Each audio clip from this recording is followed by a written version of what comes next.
코로나19가 발생한 이후 처음으로 경북에서 500명대 확진자가 나왔습니다. 이대로라면 설 연휴 이후 일일 확진자가 1000명대를 돌파할 가능성도 나오고 있습니다. 특히 요양원이나 요양병원 같은 감염 취약시설에서 확진자가 대거 쏟아졌고 이런 시설은 치명률도 높은데요. 이 때문에 방역당국은 앞으로는 감염 취약시설 확진자의 사망률을 줄이는 데 집중하겠다는 계획입니다. 이도훈 기자입니다.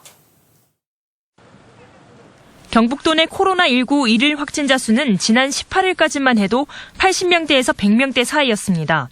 하지만 이후 200명대로 늘더니 이번 주 들어선 400명대를 돌파했고 오늘 0시 기준 538명, 첫 500명대 확진자 수를 기록했습니다.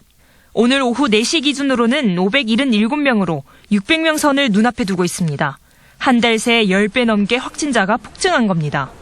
중증 화율은 낮지만 델타 변이보다 2~3배 전파력이 강한 오미크론 때문입니다.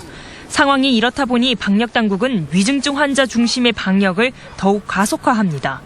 요양병원 같이 집단 감염이 발생한 경우에만 감염 경로를 조사하고 코호트 격리 조치를 한다고 해도 치명률을 낮추기 위해 음성 환자를 분산시켜 관리합니다.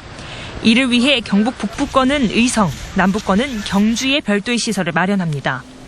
급성 폐렴 등 위급 환자를 위한 중증병상은 현재 5곳에서 다음 달까지 44개로 늘리고 비교적 약한 증상인 중증도 환자를 위한 전담병상은 3월까지 현재보다 300병상 더 확보합니다.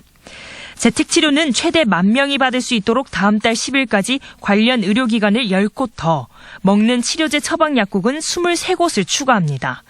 방역당국은 이번 설 연휴가 고비가 될 것으로 보고 있습니다. 자칫 설 연휴 이후엔 일일 확진자가 1000명을 넘어설 수도 있기 때문입니다. 방역 대응 기간 마비와 의료 시설의 마비, 그리고 이거를 지원하는 공공시설의 마비, 이런 부분입니다. 요것을 가장 잘 극복할 수 있는 방법은 그 연휴 기간 동안에 고향 방문을 자제하고 설 연휴에도 시군별 합동 점검반이 요양시설, 종교시설 등을 대상으로 마스크 착용과 출입자 명부 작성 등을 집중 점검합니다. MBC 뉴스 이도훈입니다.